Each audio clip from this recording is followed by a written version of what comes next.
आज मैं आप सभी को बच्चों के लिए संडे स्कूल और जवान भाई बहनों के लिए यूथ फेलोशिप के बारे में कुछ बताना चाहता हूँ। क्या है संडे स्कूल और क्या है यूथ फेलोशिप जो हम हर रविवार शनिवार चर्च में करते हैं। क्या आपके बच्चों को और जवानों को संडे चर्च में जाना चाहिए? जब आपका बच्चा जब चर्च में जाता है तो चर्च में क्या सिखाया जाता है? जब आपके बच्चे चर्च से वापस घर आते हैं तो क्या सीख कर आते हैं? बहुत सारे माँ बाप अपने बच्चों को, छोटे छोटे बच्चों को, जवान बच्चों को चर्च में भेजते हैं रविवार को संडे स्कूल के लिए, यूथ फेलोशिप के लिए। मैं आपको बताना चाहता हूँ क्या ये सही है या गलत, इसका फायदा क्या है और इसका नुकसान क्या है। मैं दोनों के बारे में आपको बताना चाहता हूँ। और मैं आपको ये भी बताना चाहता हूँ कि बहुत सारे माँ बाप जो है अपने बच्चों को चर्च भेजने से डरते हैं। उन्हें ये डर लगा रहता है कि कहीं हमारे बच्चों का धर्म परिवर्तन ना हो जाए, कहीं हमारे बच्चों का नाम परिवर्तन ना हो जाए, कहीं हमारे बच्चे हमारे खिलाफ खड़े ना हो जाए। मैं आपको बताना चाहता हूँ सबसे पहले तो ऐसे गलत बातों से आप दूर रहें और ऐसा सोचे भी मत। कभी भी एक चर्च एक छोटा बच्चा का धर्म परिवर्तन नहीं कर सकता, ना ही उनका नाम बदल सकता है। एक बच्चे के जीवन में पूरी तरह से अधिकार अपने माँ बाप का रहता है। अब क्या सीख कर आते हैं, क्या सीखने जाते हैं और जो चर्च में वो सीख रहे हैं क्या उनके लिए ये फायदेमंद हो सकता है या नुकसानमंद। हर माँ बाप ये चाहता है कि उनके बच्चे आने वाले दिनों में उनके फ्यूचर ब्राइट हो और वो आगे बढ़े, देश में अपना नाम बनाए रखे, वो उन्नति करे। और जो उनके माँ बाप ने किया, जो दुख, जो गरीबी, जो भी परेशानियां उनके माँ बाप ने झेले हैं, उनके बच्चे ना झेले और वो हमेशा आगे रहे। मैं सबकी बात नहीं कर रहा, लेकिन कुछ ऐसे बच्चे और जवान भाई बहन हैं जो काफी हद तक इन दिनों में बिगड़ चुके हैं। मैं बाइबल का वचन को मैं फॉलो करता हूँ क्योंकि प्रभु यीशु मसीह ने कहा कि बच्चों को संभालना बहुत जरूरी है, बच्चों को सही शिक्षा देना, बच्चों को पाप से अलग रखना बहुत जरूरी है। और प्रभु यीशु मसीह खुद भी आप छोटे छोटे बच्चों से बहुत ज्यादा प्यार करते थे और कई बार प्रभु यीशु मसीह ने बच्चों को आशीष दी, उन्हें आशीर्वाद दिया और कहा कि स्वर्ग का राज्य इन्हीं बच्चों का है। जो ऐसे बच्चों को ग्रहण करता है, जो ऐसे बच्चों को सिखाता है, वो स्वर्ग से प्रतिफल पाएगा।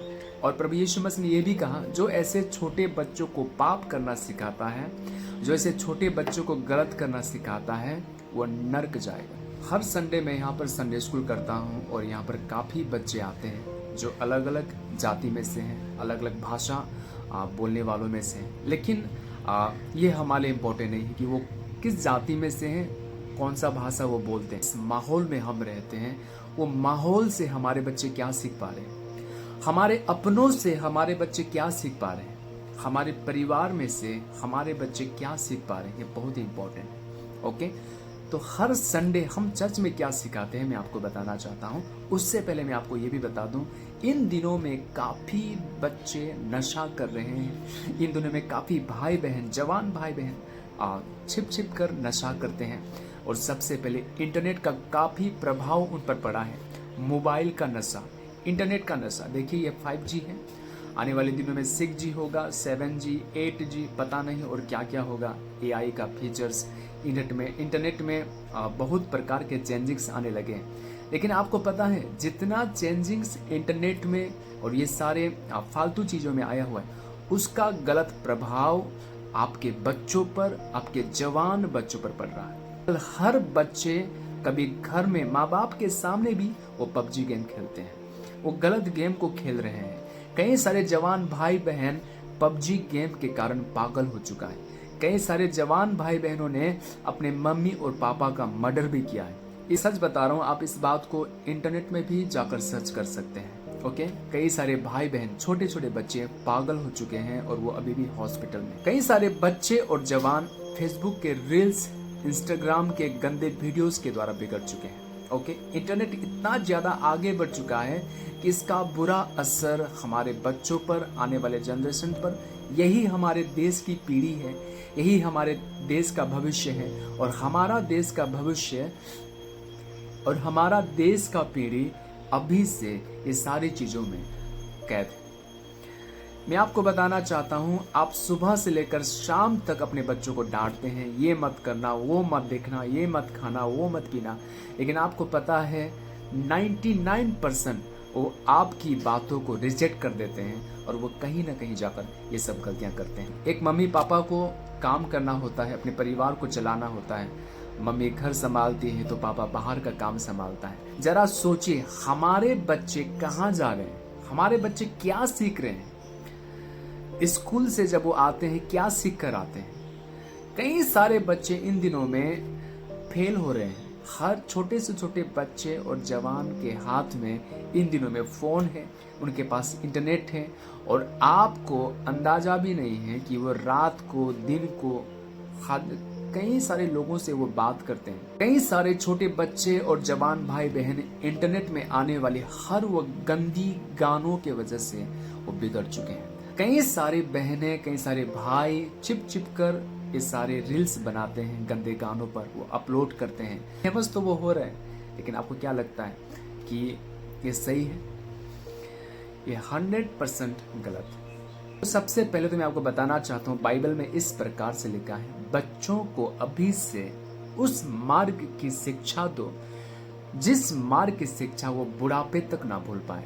और मेरा एक ही काम है कि बाइबल की आज्ञाओं को फॉलो करना, प्रभु यीशु मसीह ने जो भी कहा है उससे सीखना और एक दूसरे को सिखाना। और उसमें कोई भी धर्म परिवर्तन, नाम परिवर्तन, चेहरा परिवर्तन, शकल परिवर्तन, ये सब कुछ भी नहीं। ओके, वो हमें अच्छी शिक्षा की ओर लेकर जाती है। जैसा कि हम जानते हैं, हिस्ट्री में भी बड़े बड़े लोगों ने बाइबल में से बहुत कुछ सीखा है। पता है, कई सारे घरों में झगड़े होते हैं और जब झगड़ा होता है तो एक माँ बाप गंदा गाली देना स्टार्ट कर देता है। कई सारे घर में मम्मी हो, पापा हो, शराब पी कर आते हैं। आपको पता है, ये सब एक बच्चा जब देखता है, आप जो घर में गंदा गाली बोलते हो, जो गंदा श्रापित चीजें जो आप घर में करते हो, बोलते हो, आपको क्या लगता है आपका बच्चा नहीं सुन रहा? आप खुद अपने बच्चे के सामने फेसबुक रील्स चलाओगे, गंदे वीडियोस को देखोगे, इंस्टाग्राम्स के वीडियोस को देखोगे, गंदे गानों को आप अपने बच्चों के सामने बजाओगे, आपको क्या लगता है आपका बच्चा आंख बंद कर कर बैठेगा? बिल्कुल भी नहीं। सब कुछ आपका बच्चा घर में से, उसी माहौल में से आपका बच्चा सब कुछ सीख रहा है। आप अपने बच्चों को, आप किसी भी जाति में से हैं, आप किसी भी धर्म में से हैं, ओके, कोई मायने नहीं रखता। मैं आपको बताना चाहता हूँ, संडे चर्च में आपके बच्चों के लिए प्रार्थना होती है।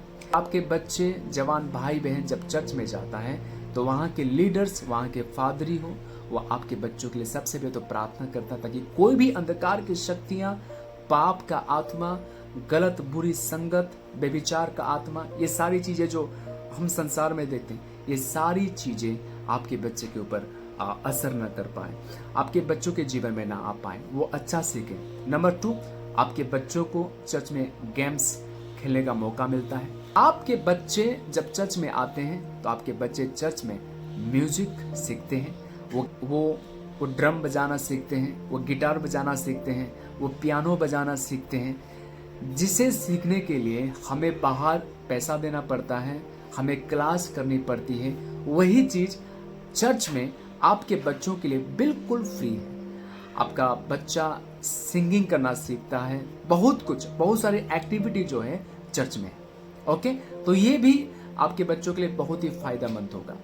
नंबर 4, जब आपका बच्चा हर संडे चर्च में आता है तो वो बाइबल की कई सारी कहानियों को सीख पाता है। आपके बच्चे ऐसे कहानियों को सीखता है, उस कहानी को सुनने और सीखने के दौरान आपके बच्चे के जीवन में एक नई ऊर्जा पैदा होती है। चर्च में आने वाले हर एक बच्चों में से कई सारे बच्चे ऐसे भी होते हैं जो बोल नहीं सकते, ठीक से पढ़ाई नहीं कर सकते, बहुत कमजोर रहते हैं, कोई डरा हुआ सा रहता है। तो लीडर क्या करते हैं, सभी बच्चों से प्यार करता है। चर्च में आपके बच्चों को प्यार करना सिखाया जाता है, क्योंकि प्रभु यीशु मसीह ने कहा कि एक दूसरे से प्रेम रखो। प्रभु यीशु मसीह ने कहा दुश्मन से भी प्रेम रखो। प्रभु यीशु मसीह ने कहा कोई तुम्हारे गाल पर थप्पड़ मारे तो ये गाल भी दे दो, लेकिन उसके बदले में उसे मत मारो, उसे गाली मत दो, लेकिन उसे आशीष दो। बहुत कुछ चर्च में जब आपके बच्चे आते हैं तो उन्हें सिखाया जाता है कि फ्यूचर में जाके हमें नशा नहीं करना है, हमें गलत नहीं पीना है, चर्च में जब आपके बच्चे आते हैं, उन्हें यह सिखाया जाता है कि हमें गंदा गाना नहीं सुनना है, गंदे पिक्चर्स हमें नहीं देखने हैं, गंदे रील्स हमें नहीं देखने हैं। इस सब चीजों को चर्च में सिखाया जाता है। आपका बच्चा का नाम अमित है तो अमित ही रहेगा। आपका बच्चा का नाम शंकर है तो शंकर ही रहेगा। आपका बच्चा का नाम जेम्स है तो जेम्स ही रहेगा। कोई भी आपका बच्चा का नाम चेंज नहीं करेगा और ना ही कोई आपका बच्चा का धर्म चेंज कर सकता है। मैं आपको क्लियरली ये बात बता देता हूँ। इसलिए मेरे प्रियो, इन दिनों में डरे मत, अपने बच्चों को खुशी के साथ चर्च भेजें, क्योंकि यही एक ऐसी जगह है चर्च में जहां आपके बच्चे बहुत अच्छा कुछ सीख सकते हैं। मैं आपको बताना चाहता हूं, यही दुआ का असर, यही प्रार्थना का असर, यही बाइबल स्टोरी का असर एक दिन उन बच्चों को, जवान बच्चों को कहीं ना कहीं उन्हें गलत कामों से बचाएगा, कहीं ना कहीं मृत्यु से बचाएगा, कहीं ना कहीं अंधकार की शक्तियों से बचाएगा। उन्हें एहसास होगा, नहीं मैंने किसी से सुना है, मैंने चर्च में सुना है, मुझे ये नहीं खाना है, मुझे ये नहीं पीना है, मुझे यहाँ झगड़ा नहीं करना है, मुझे यहाँ नहीं जाना है, मुझे ये नहीं बोलना है, मुझे ये नहीं देखना है। ओके, तो मैं आप सभी को उत्साहित करना चाहता हूँ, बिना सोचे समझे खुशी के साथ अपने बच्चों को चर्च भेजें। स्पेशली जवान भाई बहन, आपके बच्चों को और भी ज्यादा आशीष दें और प्रभु यीशु मसीह हमारे छोटे छोटे बच्चों को, हमारे जवान बच्चों को आने वाले दिनों में इस देश में बड़े बड़े लेवल पर इस्तेमाल करें। ऐसे लीडरों की जरूरत है जो आपके बच्चों के लिए हर दिन ऐसे प्रॉफिटिक वर्ड्स को बोले, आपके बच्चों के लिए प्रार्थना करें। ऐसे लोग चाहिए हमें। ओके, तो आप अपने बच्चों को संडे स्कूल जरूर भेजें। अगर आप मुझसे और भी ज़्यादा बात करना चाहते हैं इस विषय पर तो आप मुझसे मिल सकते हैं। मेरा कॉन्टेक्ट नंबर आप ले सकते हैं। प्रभु आप सभी को बहुत आयत की आशीष दे। जय मसीह।